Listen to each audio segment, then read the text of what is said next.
Welcome to the Industrial Marketing Leaders Podcast, the place that brings together experts on what's now, what's new, and what's next in marketing for industrial manufacturers. Now here's the owner of True Focus Media and your host, Jeff Long. Welcome back to another podcast episode. I'm your host, Jeff Long, and today I'm going to be talking with Sami Birch. She's the Director of Marketing and Communications. Before we bring her on, I want to highlight just some of the things that we'll be talking about in this podcast. So here's three. I could give you a whole laundry list, but I want you to listen to this interview. So the first thing we talk about is Maslow's hierarchy of needs and how that applies to your marketing. You know, Sami and the folks at Mission Design and Automation are doing some really innovative and creative things, and they frame that within this hierarchy of needs. So you'll definitely want to listen for that. We also talk about imposter syndrome and how that comes up in everybody, especially when we're creating thought leadership pieces like video content, right? So we each talk about how to lower the anxiety when we're on making videos or podcasts or webinars or any type of content. We also talk about how to lower the anxiety of people on our team that maybe we're interviewing or creating videos or writing articles about, and how to make them feel less anxious, less awkward, right? So we talk about that imposter syndrome, what that is, and how to deal with it. And then thirdly, we talk about marketing tips for showcasing your people and culture, especially when your company is hiring, right? It's important to create content about your products and your company, but a lot of times, most companies these days are hiring. Why not put some of the marketing emphasis on people and culture as you're looking to hire more people from the top down? We want to highlight some of the aspects of why somebody should work at your company. And so Sami talks about how they do that there at Mission Design and Automation. All right, well, let's get right into the podcast here. Sami Birch is the Director of Marketing and Communications at Mission Design and Automation. It's a custom automated systems integrator in Holland, Michigan. Sami thrives on creating engaging environments where people can connect, find magic in the many special ways people find meaning and experience.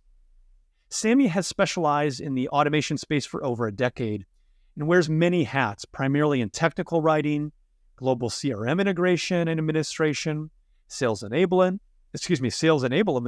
and marketing. An art kid at heart, Sami loves to find new ways to bring vibrant creativity to the manufacturing space. She's been known to put robots on parade floats, race a robot dog while icing a gingerbread house, use robots to pour beers, and most recently dye for Easter eggs. She's always looking for fun, engaging ways to showcase automation in a new light. Some accomplishments she's proud of is she was named the 2023 Young Professional of the Year by Holland Young Professionals.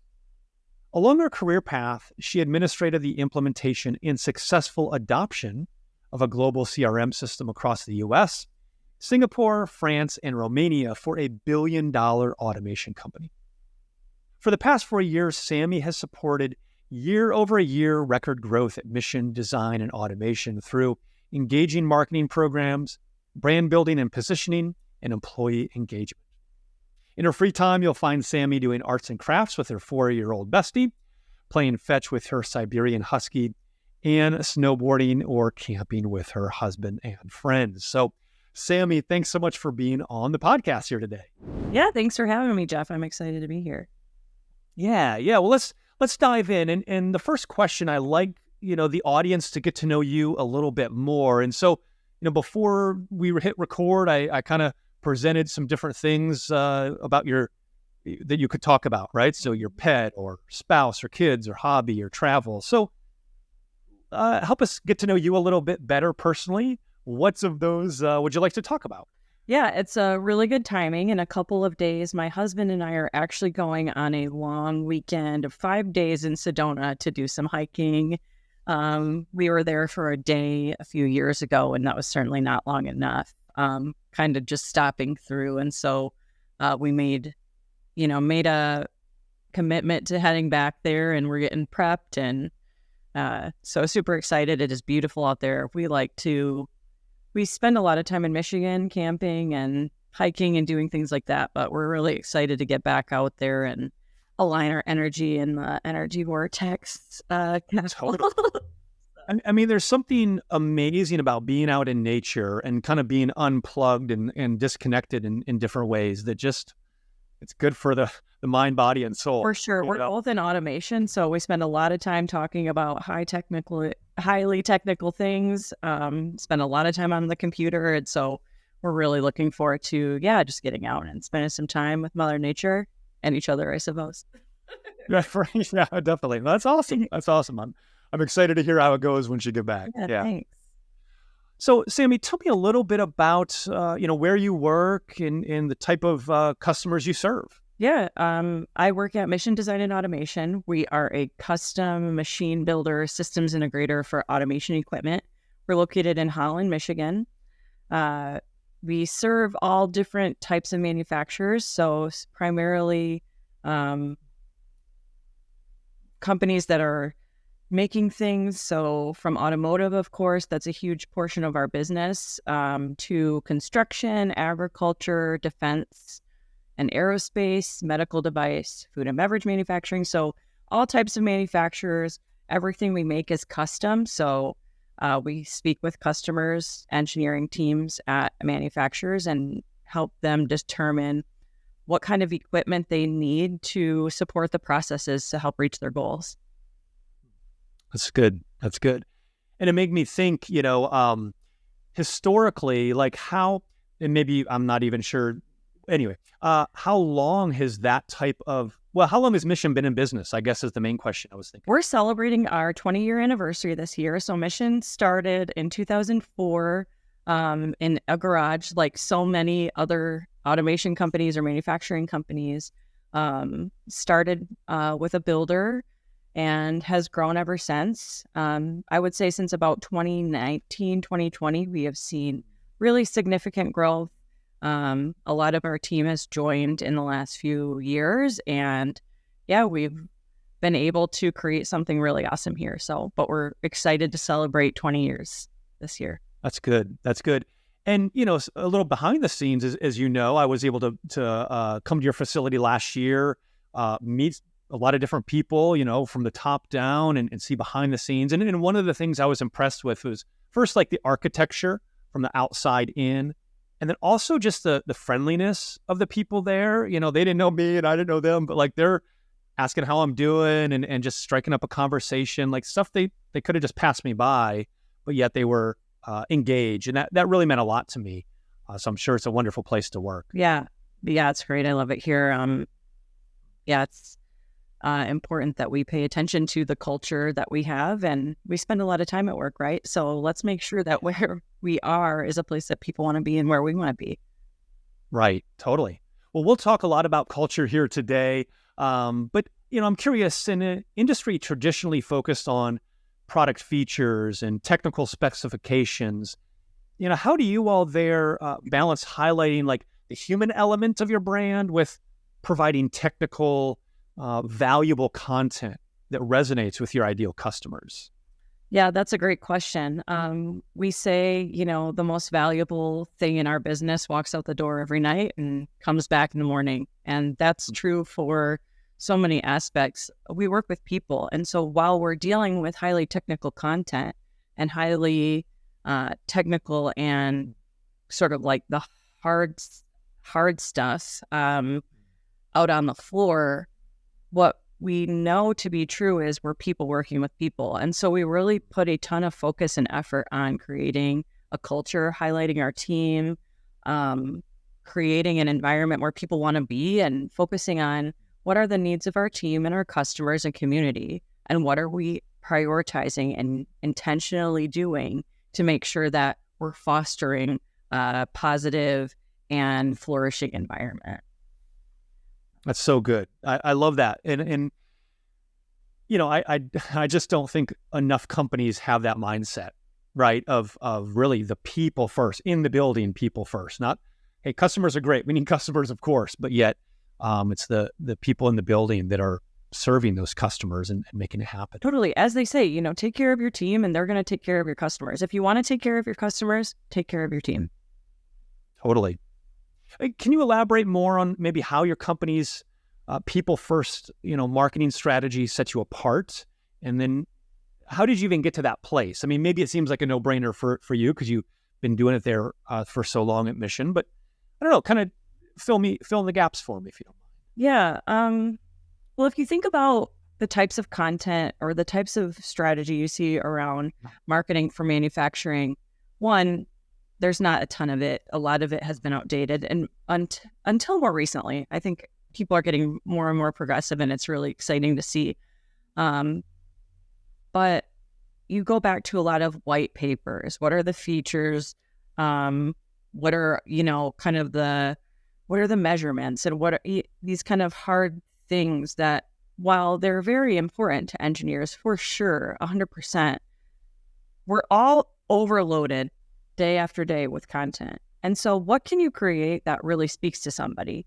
And I think if you can create a sense of belonging, if you can build relationships and trust through your content, that's going to help feed this conversation. And then when you need to get to the technical part, you be ready to talk about the technical part for sure. But we're people working with people. And so we had the idea to build content strategies around our team and focus on our people. And it's been great. We feel like it's been a success, and for a few different reasons. Recruiting for sure. I want to see the people I'm working with. What are they like? Is there a sense of belonging for me at this place where everything is sort of can be ones and zeros and, robotics and machinery and highly technical things? What does that mean for my daily experience while I'm working there or working with this team? So that was sort of what launched it, and we've been continuing to focus on it. Yeah. I'm curious, has there been any feedback, kickback? Have some people either inside or outside the company, been like, why are we focusing on this? Shouldn't we be more features and benefits? Or has it been everybody's excited about it and on board? I would say a little bit of both. Everyone's excited about it. I think our team feels like, oh, it's my turn to be featured on social. So you create this, everybody gets celebrated. Every single employee gets celebrated. And that's an awesome thing to do. I don't think a lot of other companies are doing that. I think people try, and we're getting better as an industry to highlight our team. But it makes people feel special, right? When you get shouted out. And that's something that we want to do. I would say, stemming from myself and some other team members, though, we do want to focus more on the technical side. So once we're set up with customer meetings, of course, we have a lot of highly technical things we discuss. We have simulations, we've got concepts, and we talk through, robot risk and all different types of things that go into creating automation systems. But we definitely have goals to create more technically focused content that is both engaging, informative, and also shows the really large scale of the systems that we create. Some things that we try to navigate are, of course, customer confidentiality around what they're making. And so you got to get kind of creative with the way you market somebody's system that might be something that they're not willing to discuss or don't want out there. So we navigate that for sure. I'm sure. But yeah, there's so many. So there's not a ton of pushback, I guess, from our team necessarily, but intrinsically motivated. I know that that's the direction we're going to go. So we've been able to really focus on our team. We'll continue to do that always. We've built our team by over 100 team members since 2020. So we've really had a pretty rapid growth, all things considered. And, we've been grateful for that. So now we've been able to attract the workforce that we've wanted to, and we'll continue to do that. But we're going to focus more on tech going forward as well. Right. Well, and I've seen studies that show yes, how much somebody earns is valuable, of course, right? We have to live, but sometimes just the mere fact of like recognition or, highlighting somebody, like you mentioned, people like to be recognized and seen and validated and heard. And so it's so important to showcase people's expertise, and not just always the executives or the people that, wouldn't maybe normally be on camera or highlighted, in an article or feature. But, different people along the path of that product, from creation to support, and everywhere in between. Yeah, it takes all types, right? And so we should be celebrating everyone on our team, not just, our CEO every time, albeit he's amazing, and should be celebrated for sure. But he would be the first to say, no, this person, and he knows he's got a pulse on it. That just speaks to the culture. Like, he knows that Josh's team was at a FIRST robotics competition this weekend and they qualified for Worlds. Like, he's the one telling the story, which is so just such a testament to the culture we have here, that our leader is, aware of what our high school students are doing in FIRST robotics. Like, that's amazing. Right. So yeah, that's just a way that we celebrate our team and approach it. Cool.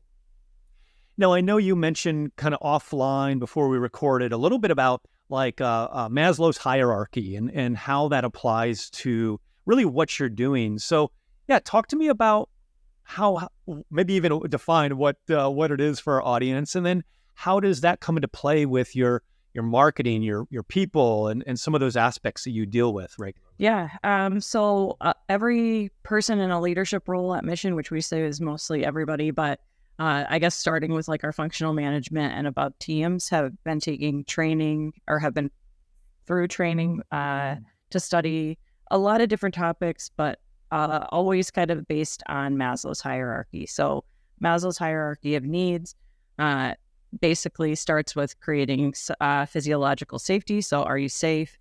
Are you fed? Do you have shelter? Is there any immediate threat to your existence? Physiological needs, safety needs, belonging, respect, and a sense of purpose. And so you go up first and foremost, the bottom, it's a pyramid. So the bottom of the pyramid is physiological safety, belonging, respect, and a sense of purpose.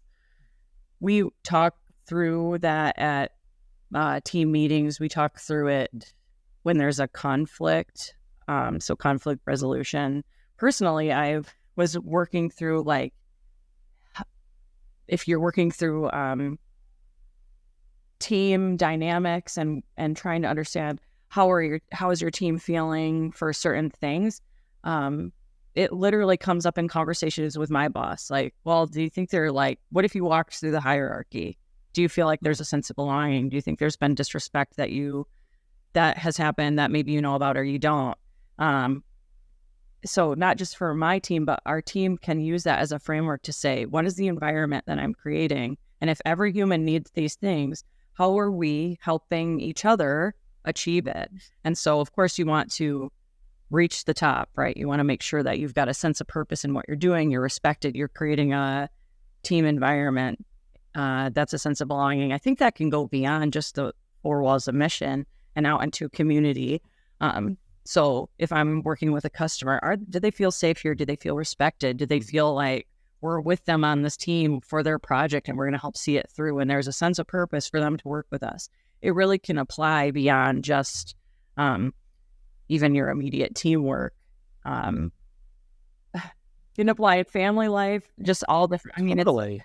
It's a common structure. And if you start framing things using that thought or that kind of framework, it can really help you identify for yourself and for others, or at least a conversation point, like working through whatever challenges you're presented with.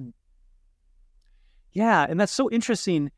As you were talking, it made me think, I've been doing this marketing thing for a little over 20 years now. I've heard a lot of strategies, a lot of ideas, and like I remember, Maslow's hierarchy of needs for, like, I don't know. Psych class. Exactly. Yeah. I was thinking, was it high school? Was it junior high? Was it, where? Anyway, but I'll be honest, this is one of the first times I've kind of heard it implemented, from a business / marketing perspective, which is genius, because a lot of the times somebody might be upset or whatever about one thing, but they don't realize until they kind of lash out on a completely separate thing, but they don't realize it was, started as a seed in something completely different. And so, I could definitely see how keeping a pulse on that, on people's hierarchy of needs would be so valuable. That's so cool. I'm going to be thinking about that for a while now. I like that. Yeah, thanks. I can't take credit for it, but it was our team, our team's training. So, but then I was like, this could apply directly to the way you approach your marketing, right? Totally. And it helps, I don't know, ground people. And it's a framework. I think people are easy. We like frameworks and systems where we can kind of plug things in, right? So if we're creating a new marketing campaign, if we have those hierarchy of needs at least in the back of our head, if not on paper somewhere, then that's a pretty, beneficial structure to follow. For sure. So kind of going back on the highlighting different people in your company for different things, your marketing strategy includes, different social campaigns and showcasing people and the culture within your organization. So talk to me more about, how do these campaigns resonate with your audience? What do some of those campaigns look like practically? Do you have a calendar or just kind of fill in the gaps for me on that side of things? Yeah. So as we've grown our team, we're getting a little more mature in our strategy, content wise. For the first while, it was sort of like almost just flying by the seat of our pants. Like, hey, this is good news. This is cool. We should share about this. And, it worked for a while, but then it's like, all right, now let's get a little more organized and intentional about how we're going to approach this. And so, we've got a content calendar. We have a couple different industry areas that we're focusing on. We're about to kick off a series about our service department and repairing robots. So we've got those things going on, interviews, videos, and just creating different content strategies around that, as well as creating thought leadership and informative content around different industries that we work in. So just to support growing our presence. We're pretty busy with that, as well as trade show season is the eggs hatching right now. So we're getting ready to head to automate soon and making our plan for IMTS. And so, nice. We stay kind of busy around that. So there's obviously content campaigns around shows as well. Sure. And does that typically for your content calendar, as you're looking at, some of your top shows, are you kind of slotting stuff in? Is it kind of organic that works maybe outside of the specific trade show like Automate or IMTS, or how does that typically work? We've only done a few, so I'm only speaking from experience from a few different shows, but we'll start about 2 months out pushing content around, and just depending on what we have going on or what we want to share, we'll determine whether or not we also run ad campaigns. So with local trade publications, as well as of course we'll do Google ads and things like that, but LinkedIn, Facebook, Instagram, just different type of sponsored content depending on what our goal around the show is. If it's recruiting, of course, you're going to put more into meeting those team members where you're at. So if you've got a goal for, marketing for recruiting, maybe you spend more on Facebook or Instagram, right? Because while people aren't making buying decisions necessarily, if you can stay in front of people, that's where they're spending time, right? So just creating more touch points. Yeah. I like that you mentioned, 2 months before a show, you're already, planting those seeds of success and telling people, hey, we're going to be there. And here's, some of those different things. It reminds me, we have a service called Trade Show TNT, and the goal is to help you explode your visibility before, during, and after a trade show. And I find that a lot of companies, thankfully you guys don't do this, but a lot of companies kind of go to a trade show and they think that's the only event, right? That there's no pre-marketing. Yeah. And so that's invaluable, to say the least, is to to let people know you're there, to talk about it, to highlight what you're doing. So many aspects. Who's going to be there? Yeah. Or even like if you're just going to a show, it can be as easy as saying like, all right, let's write a blog post, 5 things I learned to automate, or like 5 people I talked to. And that's not just for your business marketing. That could be if you're trying to create like a personal brand or have a more influential voice in the industry. I would suggest, that's such an easy, it really is. It takes time, but it's kind of an easy way to say, hey, I was there, I talked to these people, or I learned these things, and I have some stake in the game overall. Totally. Well, and we'll get into thought leadership in a minute here, but like that's a way to showcase your expertise as a thought leader, right? Is to have something to say and say it, whether it's video or article or blog, whatever. We're all experiencing life, but only some people are kind of putting that at the forefront. And like you said, a list of, 5 things I learned at Automate or whatever that might be. And that really does help boost your own personal brand, which is so valuable these days. I think a lot of people overlook that. Sometimes companies are a little scared, maybe don't know how to navigate that. Mm-hmm.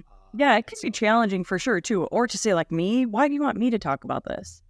Like, what do I have to say? And then if you really like have a conversation with people, it's like somebody else is saying the same thing you have to say. Right. And building something great with that, which is awesome. And if it's a game, that you want to play in, I think the barrier to entry is lower than you think for some people. Cool. And I guess speaking from my own experience, it's like I feel sometimes shy to say too much, or right. Also, there's a time commitment required, so that can feel like a lot for people. But even if it's just starting small, having conversations with people, just kind of getting out of your own way, I think it's not only valuable for yourself, but also your company. And there's a lot, I think we're going to see it continue to grow, this personal brand building within companies. Because if somebody recognizes you from your LinkedIn presence, or because, you have conversations on videos or podcasts with people, that it would not make sense to me as a marketing leader to not have our team be doing that. It helps create the conversation around your brand and build more trust, I think, with your team. And whether or not it ends up being work on your floor or a new team member on your team, I don't think you can. I don't see where there would be any harm in doing that, as long as you're not, doing with your competitor or something. Right. Well, it goes with the phrase of like a rising tide lifts all boats, right? So if everybody in the company is kind of improving themselves personally, is kind of building their brand, like it does improve the whole group, the whole team, the whole company. Absolutely. And then you mentioned imposter syndrome, right? This is huge. You mentioned you struggle with it. I struggle with it big time.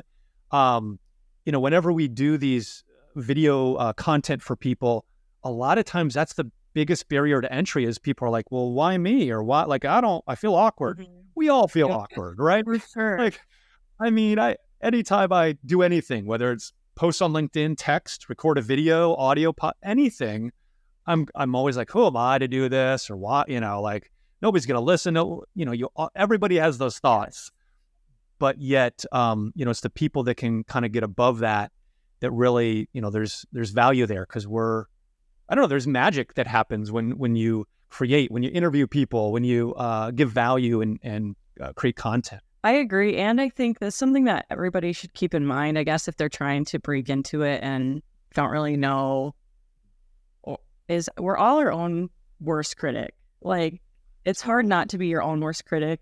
And even I had this last night. I know we talked a little bit about this before we started recording, but I recorded a video for a different project, and I probably did it 20 times because I felt so awkward in front of my, own camera. I'm a little older than maybe the TikTok generation, or maybe not, but I'm just not, that's not really my style to do that. Right. And I probably recorded it 20 times. And even once I got to a point where I was like, okay, I just have to get it submitted at this point. Like, it has to be uploaded. Even this morning I woke up and I'm like, I can't believe I submitted that. That was the worst video ever. Like, it's just so hard to get out of your own way and just, I don't think anyone's really paying that much attention to you personally besides yourself. So everybody else is busy with whatever else they've got going on. So I would say like give yourself grace and just get out there and iterate and improve. If you did something and you didn't like it or it didn't turn out well, that's an experiment and you never learn until you start. Right. And you're always going to get a little bit better. And that's my goal is like, hey, last year's content, it was fine, but like this year's is much better because I've been practicing. I've been, sowing those seeds of success. For sure. There's kind of two things I always tell people when we're, recording, content for video specifically, like to help kind of reduce the stress is imagine one person and just kind of talk to them or teach them, or because usually when we get out of our head and we're serving others, that stress and anxiety lowers a bit, right? And then secondly, you mentioned like recording it and like you said, we're our own worst enemies or whatever. And so especially if like you, Sami, are nominating or volunteering / voluntolding somebody in the company, hey, you're going to be on camera. I always tell people, hey, borrow Sami's confidence in you. Like she picked you for a reason. Like you have a really good story, expertise, like you have something to say. Maybe you don't feel confident, but Sami is confident in you and kind of almost put that on like a coat or something, like her confidence. That's a great way. So I always use the term of borrowed confidence to help, again, reduce that anxiety just a little bit. Yeah, that's genius to think of or to say it like that. Because that's what it is. And I think we all are just like, why me? But totally. Yeah. So I think a lot of people think, well, Sami doesn't have this imposter syndrome. Like I'm the unique one. I feel awkward, weird, silly, blah, blah, blah. It's like, nope, we all feel it. I remember that when I met you last year, we were lucky to meet at a kind of group meetup with other people in the space. And I felt so new and awkward to the group. And I kind of said that. I think we went out on the table at dinner. I was like, this is my first time doing something like this. I feel like you guys are all, kings of the industry. And everybody else around the table were like, nah, we all feel that way. Like we all see each other and think, everyone's kind of beyond or above or something. But the reality is we're all humans trying to figure this out at the same time. So, right. We've got to help each other and collaborate and share stories and be vulnerable and say these things. Because then you create this like, oh, okay, it's not just me. We're all feeling this way and we're all being what we perceive as awkward, but maybe not.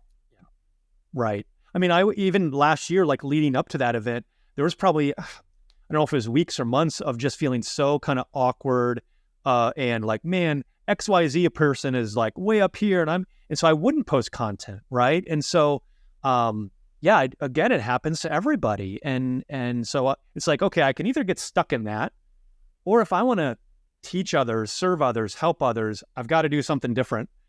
And so making content for me is that outlet, right? Whether it's this podcast or some of our, video value bombs we create. And so anyway, I could talk all day about me too. Topic. But so last couple of things, we talked about the thought leadership aspect, which is, what we've been mentioning more so in the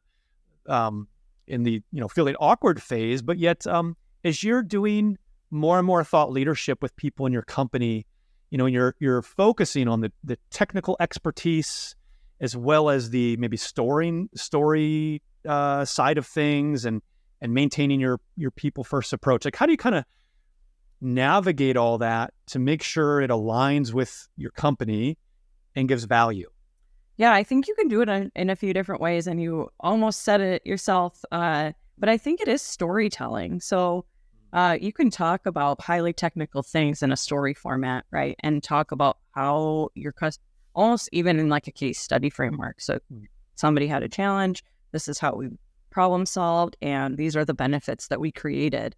And so if you just use kind of a fairly simple framework, but introduce your team, the real team members that worked on it, not just somebody who's good in front of a camera or somebody who's super well written, like get the real story from the person who's out there 12 hours a day because they need to and want to figure out this controls engineering issue that they've got and they're in the middle of debug.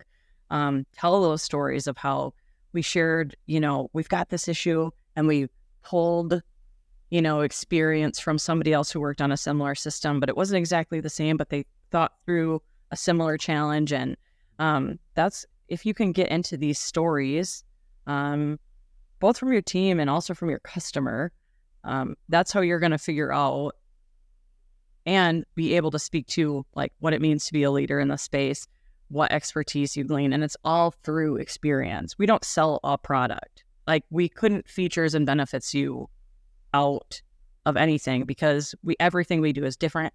They're varying size systems. They do all different things. And so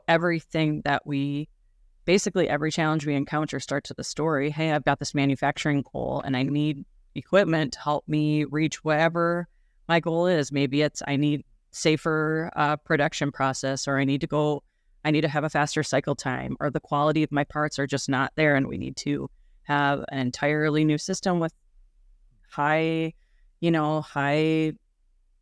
advanced AI vision systems, I guess, for, part inspection. And so everything we do is really different. So through storytelling, I think, is where you start. Right. And I think people, it used to be back in the day that companies would produce these like highly produced videos, like every line was scripted and everything was perfect. And there was a time and a place for that. I still think that's valuable. But on the other side of the coin is this more authentic piece, right, of storytelling and people being natural and occasionally saying or stumbling, because that's what happens, right? And I think especially millennials and younger are more drawn to the authenticity, whereas some of the maybe Gen X and older are more drawn towards the perfection side. And it's not a hard and fast rule, but so I'm glad that people are being that more authentic side, where there's some mistakes that are said, because we all make mistakes, we all stumble, and that's okay. Yeah, not only that, but it's just the way that, you've got to pay attention to how people are consuming content anyway. So what content is being created. And I mean, I'm pretty sure my stepdad is on TikTok, and he is, boomer for sure. Well, right. Just wondering, if that's how people are used to getting content as it is, then it's, I think we need to adjust and ride the wave. So it's, people see past I agree that you have a company video, have it scripted, have it, planned for the most part. But these interactions with your team, talking through how to change the motor on a robot or how to troubleshoot your laser marker that's messing up, just film it happening. Right. Because it's real, right? Yeah.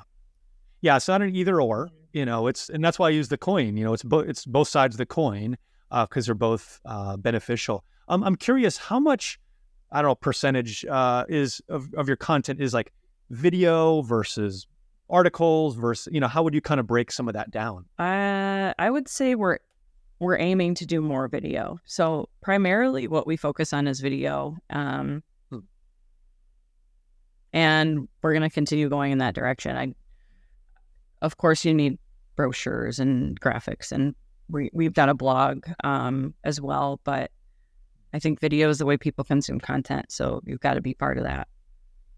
That's smart. I couldn't agree more. I know, right? I know a thing or three about video. So that's one of those things too, where for so long, and I think this is probably true for a lot of marketing teams in manufacturing, is it might just be you. For so long, it was just me. And I'm I can't understand, what's wrong with me? Why can't I, get this, marketing flywheel going where I've got all this content? And then it is, well, look at what are you prioritizing, and look at all the things you have to do. And do you have the right people on your team, or do you need help? And if that's the case, just because you can get through Adobe Premiere and make a video doesn't mean you should be the one doing it. And so I would encourage people to, really think through what your goals are and if you have the bandwidth to achieve them, because I think a lot of times in our industry, there can be this idea that marketing is sending out a few press releases or attending a trade show or exhibiting at a trade show.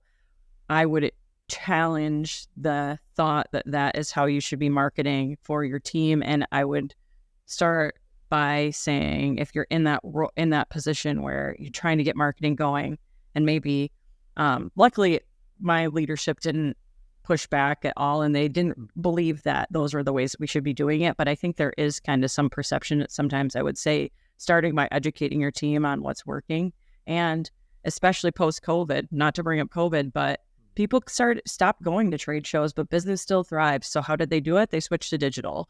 And so why not take your entire budget, or a portion of it, just depending on the size of your organization, and commit that to digital, because that's where you're going to, how to meet people where they are. They don't even have to come to you. You get to go to them. Right. So I guess that would be my advice on that. Yeah. Well, and it's interesting, my company kind of specializes in working with, industrial and manufacturing companies that typically have between 1 and 5 marketing people on their team, but yet they're still either overwhelmed, overworked, too many products or sectors, or what, there's a lot going on. So like you mentioned, it's easy to kind of think, well, if we could just learn this tool or but there's a lot to learn, and it's always changing, there's pros and cons to that. And so that's one of the things I've noticed is, like, even with a larger team, a lot of times their hair is still on fire with all they're trying to accomplish. Yeah. And just because there's more people on the team doesn't always mean there's more success. I've seen smaller teams have more success, so there's some interesting dynamics there. For sure. Revisiting what your goal is and making sure people are all on the same boat. Like, where are we headed? Yeah. And are we all working towards that?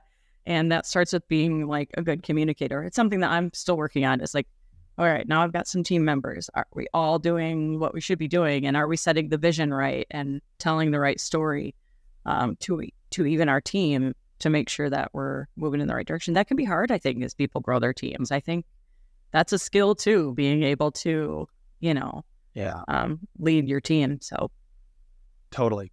Well, last 2 questions here. This next one will be kind of maybe a shorter one or whatever. I call it tool time, kind of a silly name. So tell me, is there a specific favorite tool you use to improve your marketing that you're using these days? Is it lame if I say HubSpot? I love HubSpot. It's such an awesome tool. We use it for CRM and for marketing, and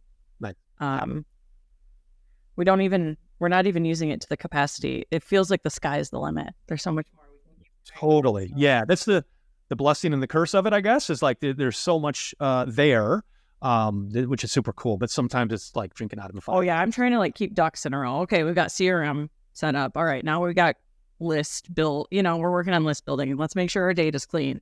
And I ran Salesforce for a big company for a long time. So I guess that's where my head starts. It's like, all right, this can get really messy really quick. So let's like set it up so it doesn't. Totally. Yeah. That's good. Well, and last question,